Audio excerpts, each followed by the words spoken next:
Bem-vindos a mais um episódio de O Futuro Vem do Futuro, o podcast da MIT Sloan Management Review Brasil.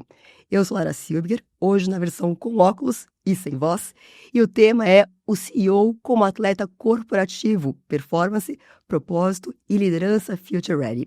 Neste episódio, nós vamos falar sobre o que significa liderar em alta performance como um atleta de elite e como essa abordagem se conecta com o futuro da gestão e com a ideia de Leaders Future Ready. Não é isso, Doug? Oi, Lara, tudo bem? Bom, feliz demais de estar aqui mais uma vez com mais um episódio da nova temporada do Futuro Vem do Futuro. E hoje é mais um daqueles episódios, né, que a gente senta aqui e aprende demais. E nosso convidado de hoje é Sérgio Chaya, sócio da Único e presidente do conselho da Único Skill, coach de C-Levels e certificado pela Columbia University e mentor de empreendedores da Endeavor. Sérgio também é educador e conselheiro do Instituto Ser Mais, um executivo que construiu uma carreira como portfólio, combinando performance com propósito. Seja bem-vindo, Sérgio, e obrigado mais uma vez pela sua agenda. Obrigado pelo convite, prazer estar aqui com vocês e espero que a gente consiga, nesse tempo que a gente está junto, trazer alguma coisa bacana para quem está nos ouvindo, para quem está nos assistindo, porque no final é sobre isso, né? Fazer o tempo deles valer a pena. Super, então vamos lá, Sérgio. Obrigado de novo. Sérgio, você tem uma trajetória, né, que começa em vendas na Johnson & Johnson, passa por cargos de liderança em grandes empresas, e, inclusive a primeira vez que eu me lembro de você foi ainda na posição tua na Sodexo lá atrás. Nossa, faz tempo, hein? Faz tempo. Passou no comando das organizações como a Nextel, Sodexo, Único, e hoje atua como conselheiro, coach, educador e mentor. E como na minha apresentação aqui, você costuma dizer que fez da sua carreira um portfólio. Queria entender um pouquinho como que foi essa virada, como é que você enxerga esse seu papel e qual que foi o ponto de inflexão que te levou a construir essa jornada múltipla? Fechou. Não, dando um super passo para trás, no final assim da minha vida, meu sonho nunca era ser CEO, meu sonho era mesmo ser jogador de futebol.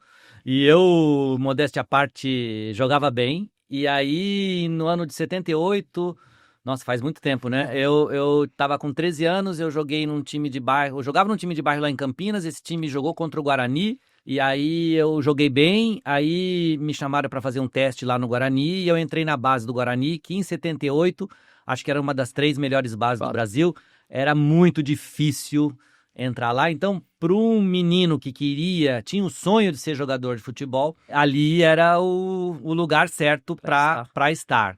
Aí eu fiquei lá dos 13 aos 15, e aos 15, meu pai e o meu treinador chegaram para mim e me disseram que eu deveria abandonar o sonho de ser jogador de futebol, porque minha família era de classe média, eu estudava num bom colégio particular lá em Campinas, eu tinha sido promovido de categoria, eu tinha que estudar à noite, e eles falaram, esse negócio de futebol é loteria, você tem mais oportunidades do que a média dos meninos aqui, foca nos estudos e vai por aí.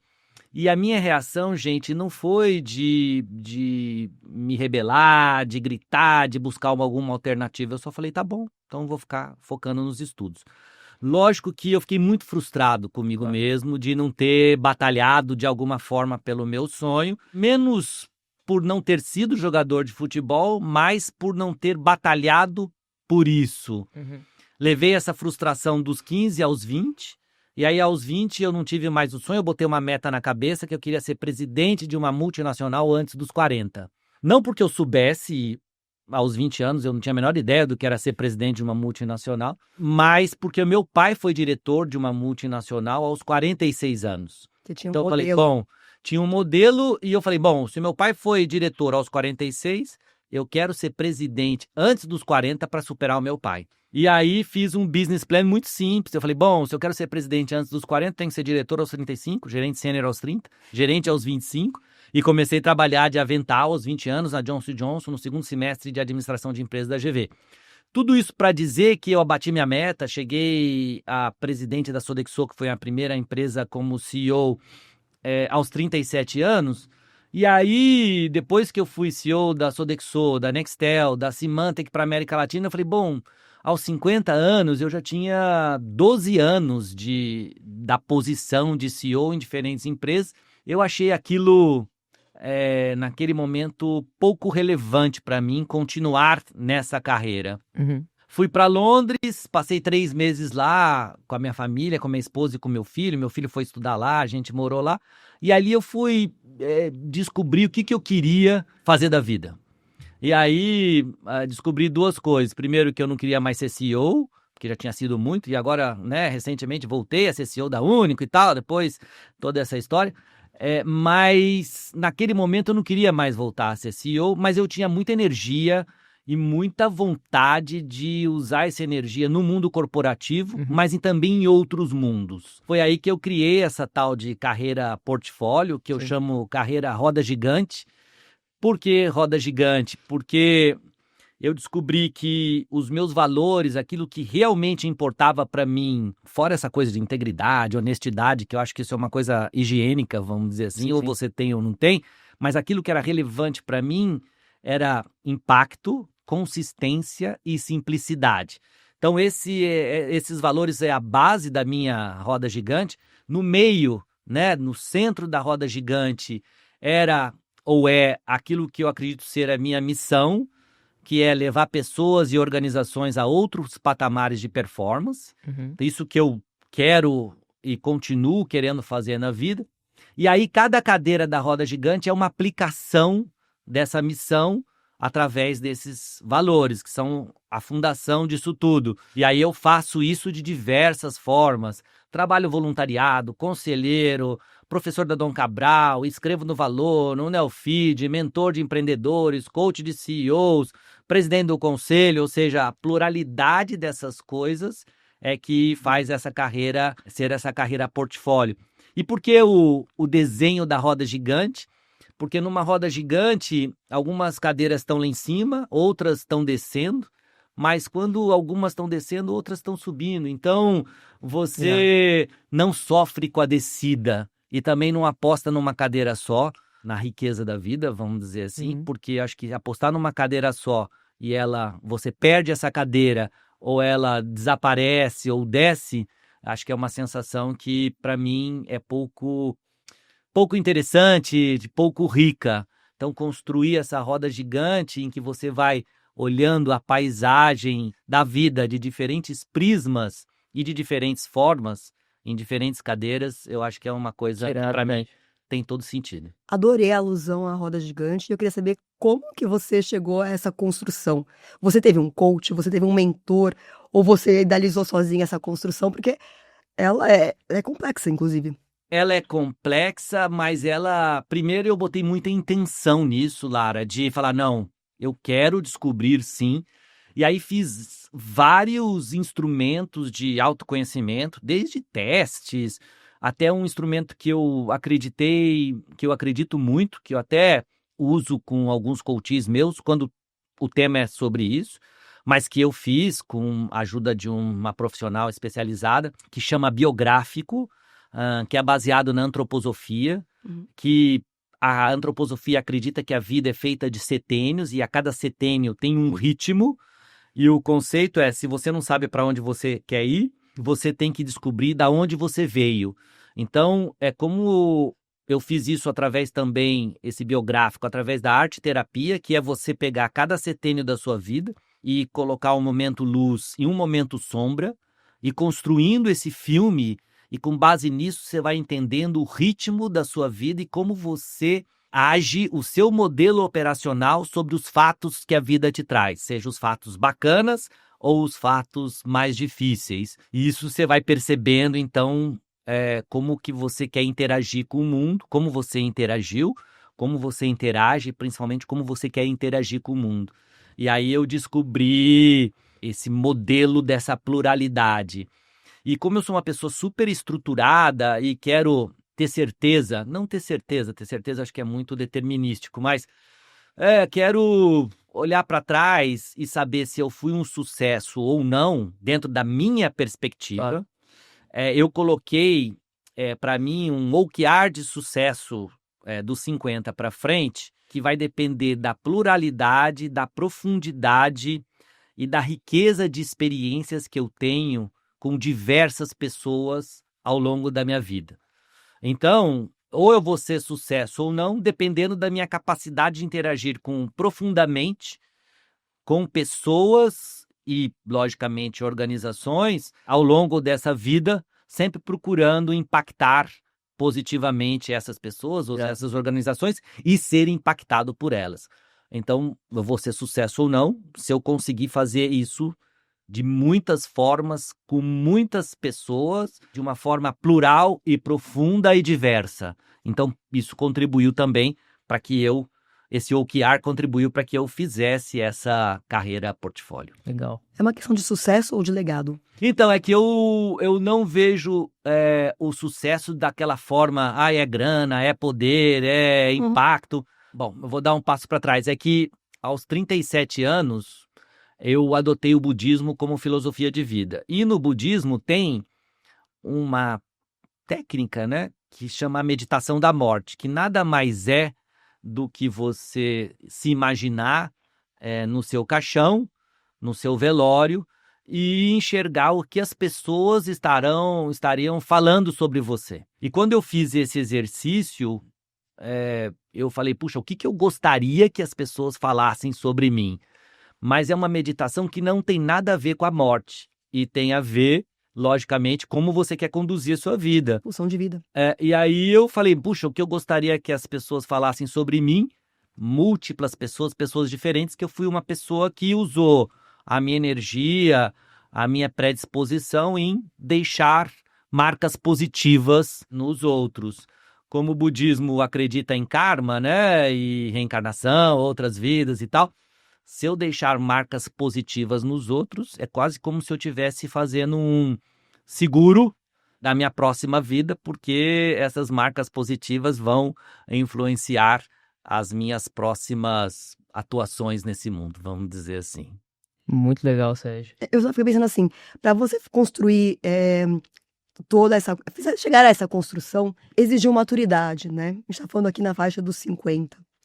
É possível fazer essa construção, né? Agora que você é mentor, você é coach, é possível fazer essa construção com jovens, com pessoas que estão iniciando uma carreira de líder? Olha, Lara, eu acho que sim, acredito que sim, e eu acredito que quem fizer ou pensar sobre isso aos 20, aos 30, aos 40, tem muito mais chance de ser sucesso com a definição que cada um tenha como sucesso. Eu acho que colocar intenção, métrica e planos para alcançar isso, seja quais forem, em qual dimensão você queira, aproxima muito a pessoa de chegar aonde ela gostaria de chegar. O que eu aprendi também é que essas coisas vão mudando ao longo do tempo, conforme você vai conquistando coisas, aprendendo outras, vivenciando outras experiências. Então, não é aquilo que você setou aos 20, né? Aos 20 anos eu só queria ser presidente antes dos 40. Bom, chegou aos 37, depois mudou tudo, né? Então, acho que mas usar essa metodologia de como eu aloco a minha energia em prol de alguma coisa que tenha sentido para mim, e como eu monitoro isso ao longo do tempo, para mim é muito precioso. Eu sempre falo nas minhas conversas com jovens, que eu falo que, puxa, eles deviam ter no mínimo 3 metas por ano. Eu gosto, só um parênteses aqui, desculpa interromper, eu gosto da fundamentação do Sérgio, assim, né, que são 3 valores, 3 metas, 3 porque OKRs. é tudo pequeno, Exato, não pode ser muita lembrar, coisa. né? A gente não esquece. Mas se eles desculpa. tivessem 3 metas por ano, 2 pessoais e 1 profissional, eu falo para eles, olha, a chance de vocês alcançarem coisas que são relevantes para vocês, assim, muito mais do que eu alcancei, é muito grande. Porque um jovem de 20 anos, se coloca 3 metas por ano, se ele consegue cumprir 2 ou 1,5 por ano, não é que ele cumpriu todas, né? Depois de 30 anos, ele vai ter 45 coisas relevantes para ele que ele fez em prol dele. Isso é incrível, ele vai chegar em lugares que ele nunca achou que ele chegaria, ou nunca chegaria se ele não tivesse alcançado ou usado essa metodologia. Então, eu acredito muito nisso. Sim. E são metas desde aprender uma língua, até melhorar no futebol, até ser mais bem-humorado.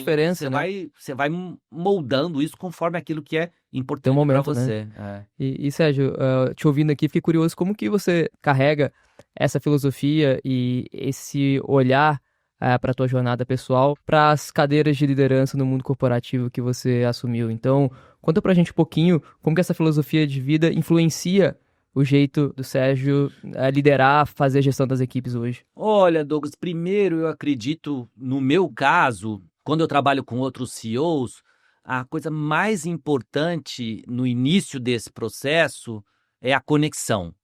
Então, eu preciso me conectar com ele e a forma que eu uso para isso é dizer, eu entendo a sua dor, eu entendo a sua solidão, eu entendo os seus desafios porque eu já estive lá. Uhum. Então, o primeiro caminho, o primeiro passo é o caminho da conexão. O segundo é, depois que existe essa confiança mútua e essa conexão, é o que eu chamo do coaching scope. O que nós vamos trabalhar? Quais são as 3 coisas que, genuinamente, se você trabalhar, e trabalhar significa ou melhorar, ou potencializar, ou terceirizar uma fraqueza sua na fortaleza de alguém, vai impactar a sua performance.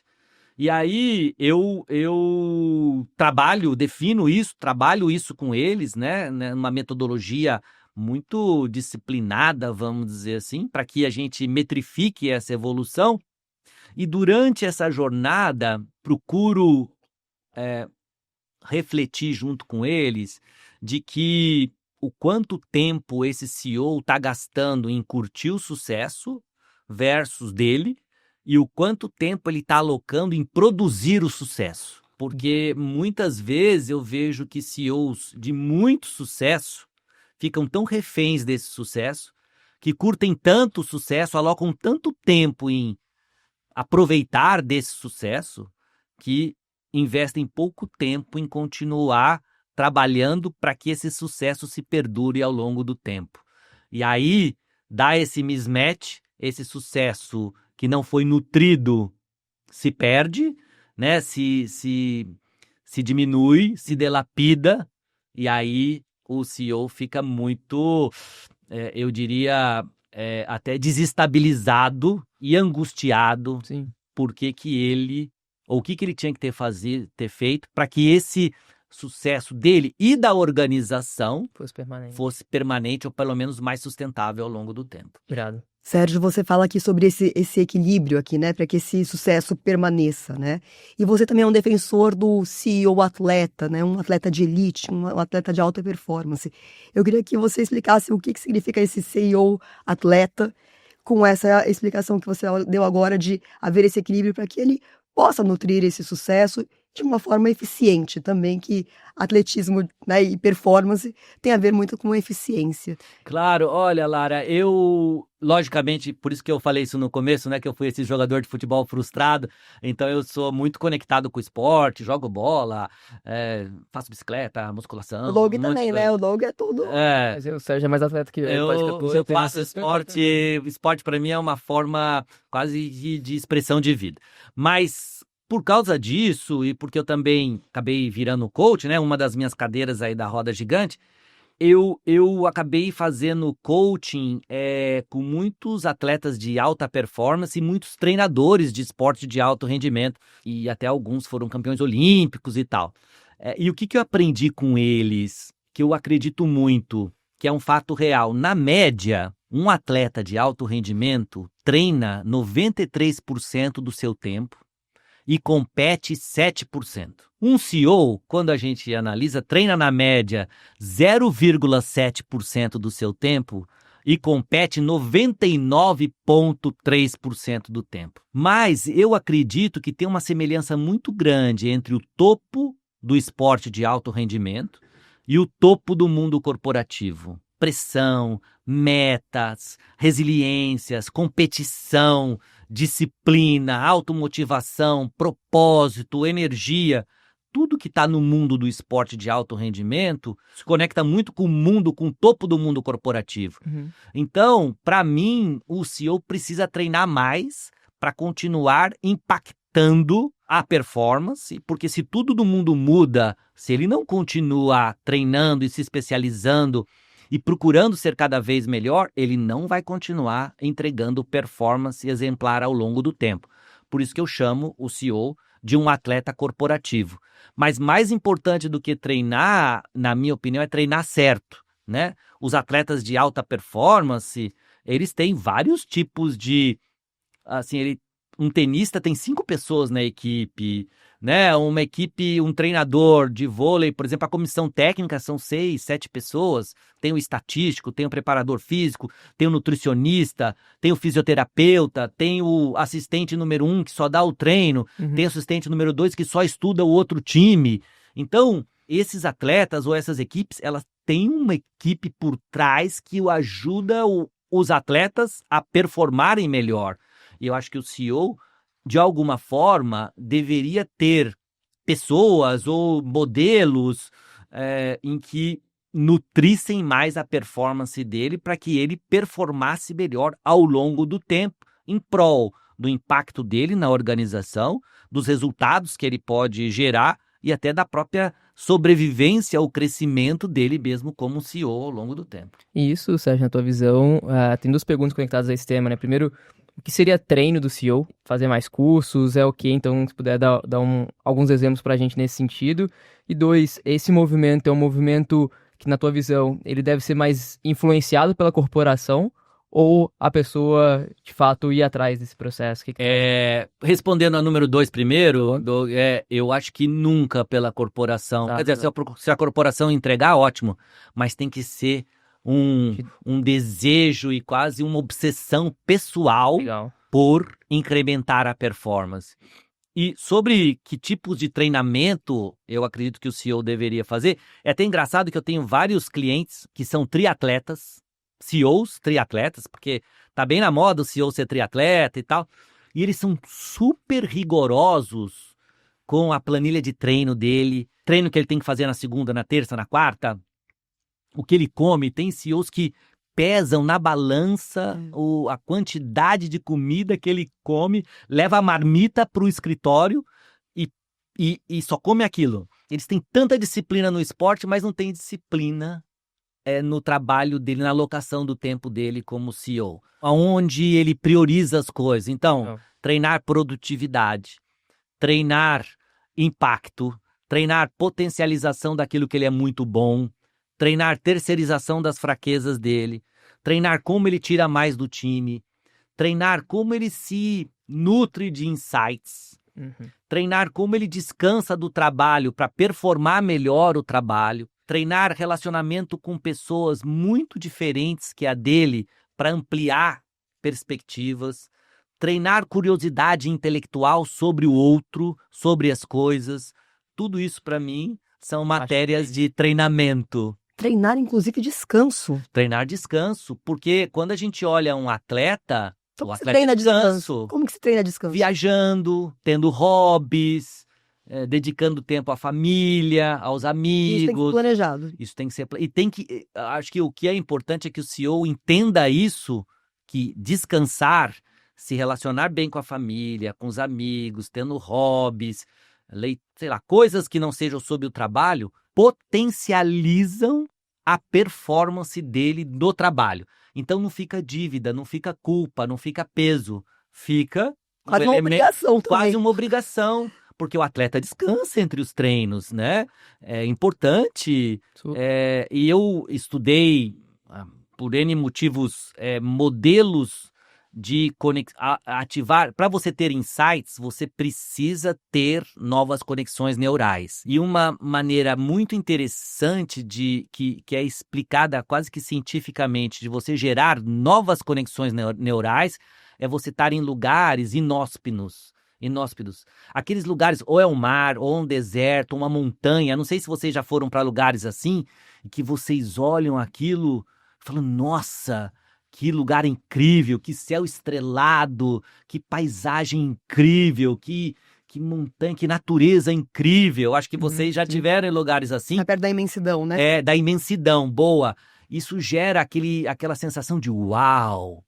Mas quando você olha isso do ponto de vista neurológico, é que quando você está num lugar em que o seu cérebro não consegue delimitar a fronteira, o final daquela visão, a parte que faz isso dá um tilt e abre espaço para novas conexões neurais de outras partes do cérebro que, fazendo essas conexões neurais, geram insights. E se vocês também olharem... Você falou, inclusive, gera curiosidade. Gera curiosidade, mas isso é neurológico, é físico, não é que, eu tô olhando aqui bacana, tive insight.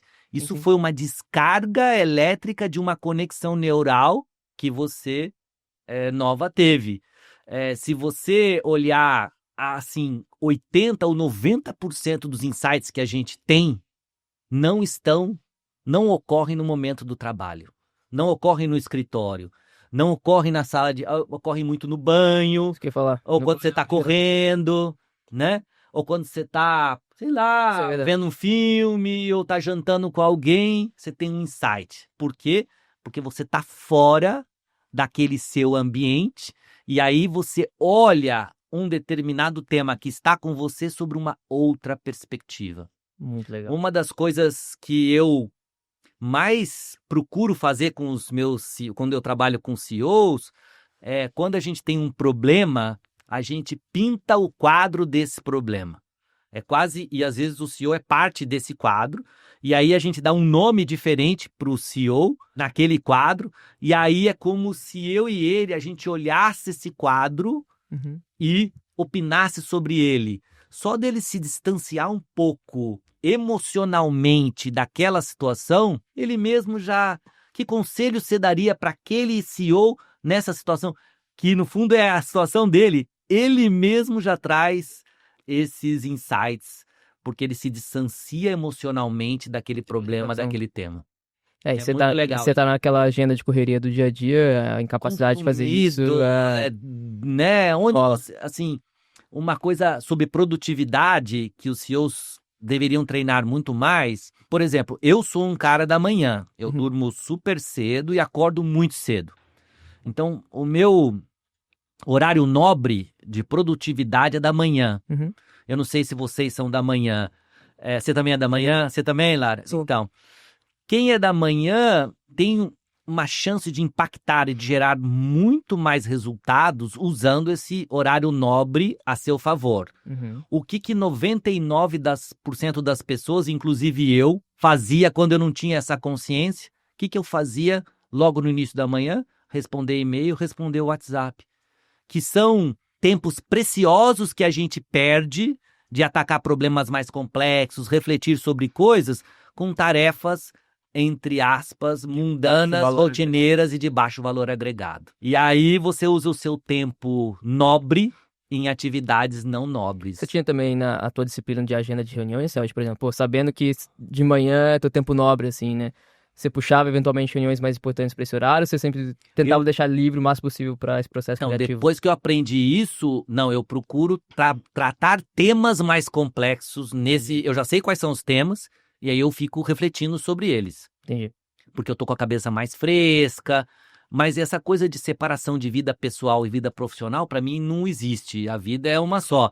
Então, às vezes, quando eu tô correndo, né, ou quando eu tô ouvindo um podcast, ou quando eu tô caminhando, ou tomando um café, eu tô pensando sobre temas de manhã que para mim são importantes. Legal. Tipo, puxa, fui convidado por vocês para estar aqui nesse podcast. O que eu vou falar lá, né? É sobre o quê? Como que eu posso ajudar as pessoas a acharem essa minha contribuição relevante para elas? O que vai ser bacana? O que tem sentido? E eu sempre procuro, nesse caso, me colocar no lugar de quem está ouvindo. Puxa, o que eu estou dizendo pode ser relevante? Pode trazer algum insight? Pode ajudar de alguma forma? Então, não é sobre o que eu tenho que falar, o que me interessa, ou sobre mim, ou sobre conquistas, blá, blá, blá, porque eu acho que isso, na altura do meu campeonato, é pouco relevante, mas é como eu posso usar a minha energia para ajudar as pessoas a performarem melhor, porque eu fazendo isso em todos os campos, até na empresa e tal, eu tô lá me conectando com aquela missão que eu coloquei para vocês, que está no centro ali da minha roda gigante. Legal. Uma coisa que você comentou, né, treinar o CEO a se relacionar. E a gente pensa, poxa, mas a função de um CEO é se relacionar, é fazer pontes. E aí a gente né, cai sempre naquele lugar de quanto mais alta a posição, mais solitária ela é, né?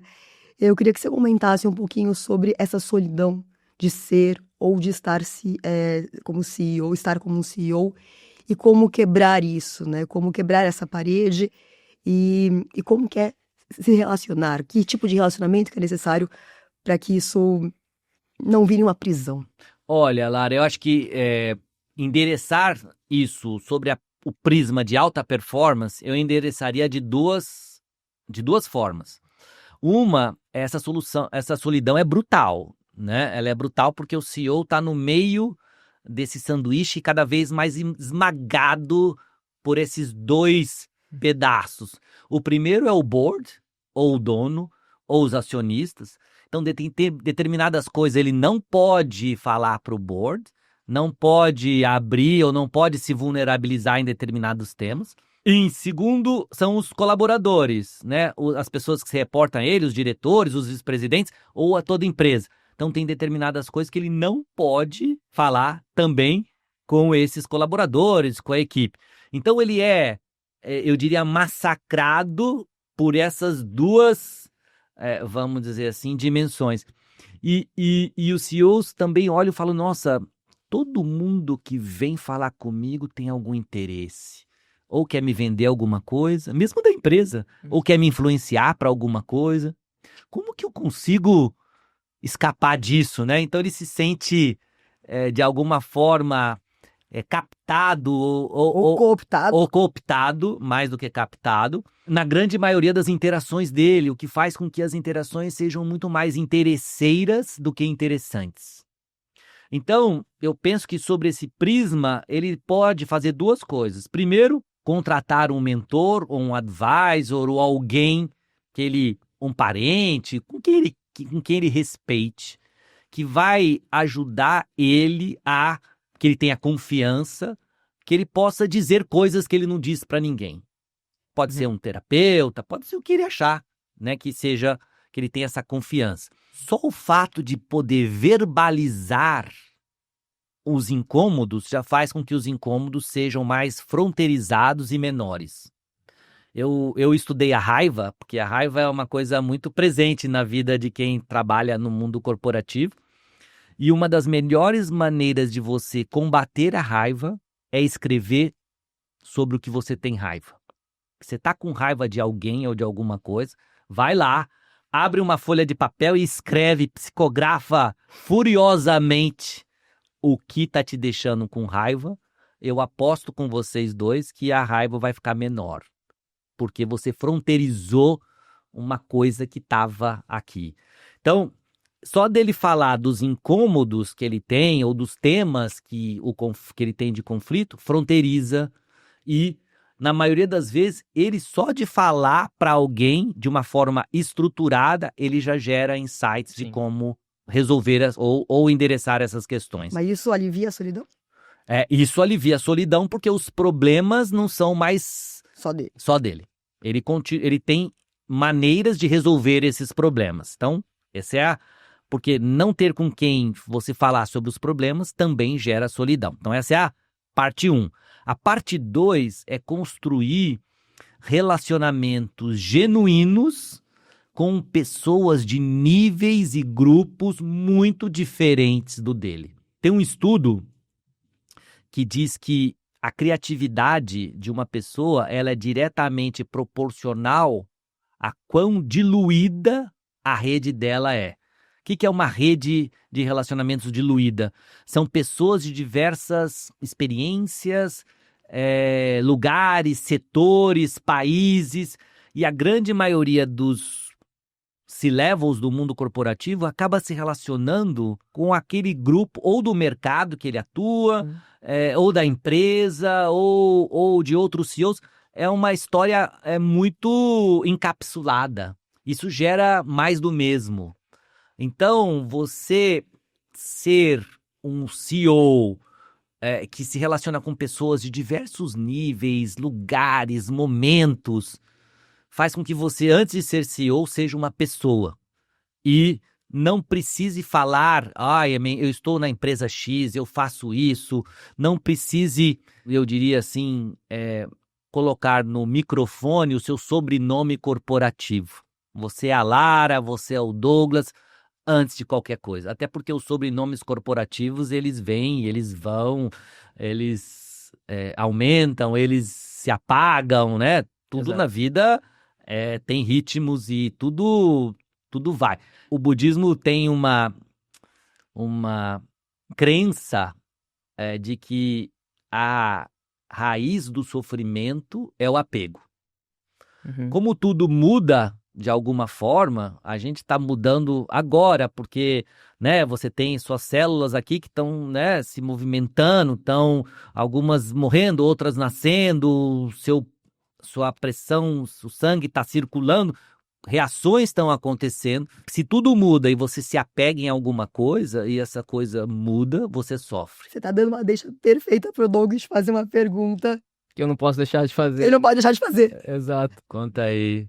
Sérgio, hoje uma das cadeirinhas, né, da tua roda, que a gente sabe que para você é muito relevante, é o tema do voluntariado, né, que é uma parte do teu portfólio também, né, com destaque para o Instituto Ser Mais, onde você é conselheiro e educador. Como é que essa cadeirinha e como é que essa atuação se conecta com o seu conceito de alta performance e é possível performar mais quando você sente que está conectado com o propósito, nesse caso, o tema do voluntariado especificamente? No caso, que é justamente você abrir, né, Exato. né, deixar de sair lá do Olimpo, né, da solidão e você abrir essas redes de contato extremamente diversas, né? Aqui, acho que é o clássico exemplo que você vive, né? Eu acho que, assim, eu tenho certeza, sobre a minha perspectiva, que fazer voluntariado aumenta a minha performance sobre diferentes aspectos. E talvez eu possa falar alguns deles aqui. Mas uma coisa que me motivou muito a abraçar isso de uma forma quase que, eu não sei se obsessiva, mas talvez verdadeira ou intensa, foi um evento, uma história que ocorreu comigo quando eu era presidente da Nextel. O Instituto Ser Mais já existia. E eu olhei aquele instituto, vamos dizer assim, como eu procuro olhar tudo na vida. Puxa, como que a gente consegue fazer isso maior, com mais impacto, melhor? Então, o meu modelo foi por aí. E em alguns dos momentos, quando o Instituto estava crescendo, como presidente da Nextel, eu fui lá fazer uma palestra, conversa com os jovens. E eu, muito bem preparado e tal, fiz uma série de PowerPoints, né? Falei o que eu achava que os jovens deviam fazer, que conselhos eu gostaria de ter recebido se eu tivesse na idade deles, né? E o presidente da Nextel chegando para falar com aqueles jovens e tal, tinha uma relevância para eles. E no final da minha apresentação, eu coloquei lá muito obrigado, né, no chart, e botei o meu e-mail, sergio.chay@nextel.com.br, que era o meu e-mail lá na Nextel na época. Por que eu fiz isso? Eu fiz isso muito mais para dar uma de presidente simpático. Sabe aquele, né, o cara... Uma abertura de canal, né? É uma abertura de canal, né, olha, se vocês quiserem falar comigo e tal... Mas, logicamente, eu não esperava Me mandaram e-mail. que me mandaram e-mail. Falei, não, é mais para ser simpático, é mais na imagem projetada do que na genuína intenção. E qual não foi a surpresa? Então, a surpresa foi que em uma dessas palestras, eu recebi um e-mail no dia seguinte. E eu brinco com tons de verdade que se eu tô 30 anos no mundo corporativo, ou 40... Se eu recebi 1.000 e-mails por ano, né, muito mais, talvez 2.000, 3.000, eu recebi 120.000 e-mails até hoje na minha vida. E eu só me lembro desse e-mail que eu recebi no dia seguinte da minha palestra, que foi de um jovem que me mandou um e-mail, e eu abri, porque estava lá, e ele dizia, Sérgio, por causa da sua palestra, eu decidi não me suicidar. É só esse e-mail que eu lembro. Os e-mails que eu fui promovido, o e-mail que eu fui demitido, os prêmios que eu ganhei, as coisas que eu perdi, as brigas que eu fiz, o que eu enfrentei, o que foi bom, o que foi ruim. Esses, literalmente, eu não me lembro de nada. mas desse e-mail eu me lembro. Então eu falei, nossa, olha o impacto, não que eu queira receber mais e-mails como esse, Opa. mas olha o impacto que a gente tem na maneira como a gente fala com as pessoas, como se relaciona com as pessoas, como a gente se conecta com as pessoas. Não tem a ver com sucesso, faz tudo a ver com o que você me falou no início. Não tem a ver com sucesso, tem a ver com impacto. Tem a ver Nem com impacto. legado, né? Eu te perguntou sobre legado. Não, legado é aquela Falou coisa de, impacto. eu já morri, vou me vangloriar do que eu deixei. Não, acho que não é sobre isso. É Nossa sobre conversa foi sobre hoje. impacto. Sobre hoje, sobre as possibilidades, né? E como eu acredito que a melhor forma, filosoficamente e racionalmente, de você receber alguma coisa de alguém é fazer para o mundo primeiro, então se eu faço coisas boas sobre a minha perspectiva para alguém, o mundo vai me trazer isso, e eu tenho vários exemplos que já aconteceram, os mais malucos possíveis, que toda vez que eu faço alguma coisa boa para alguém, o mundo me entrega isso de volta. Então, senhor, vamos resumir, a gente sempre gosta de resumir aqui no final, né? A minha palavra-chave aqui foi impacto. A sua?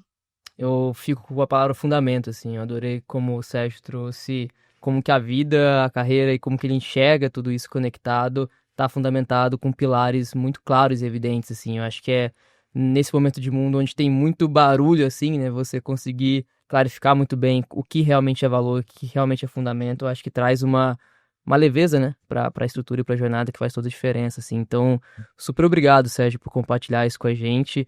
A gente poderia ficar aqui o resto da tarde conversando e aprendendo contigo, mas não, eu queria agradecer seu tempo, a tua disponibilidade para estar aqui com a gente no nosso podcast. Obrigado, eu que agradeço o convite de vocês e Qual é a tua palavra? Possibilidade, porque, né, se tudo isso que a gente conversou aqui ajudar alguém de alguma forma, já valeu a pena, né? E se isso acontecer, eu tenho certeza que de alguma forma, eu e vocês também, que também, né, estão juntos nessa jornada aqui, a gente vai ter benefícios do mundo. Quais são eles, como eles vão vir, não tenho a menor ideia.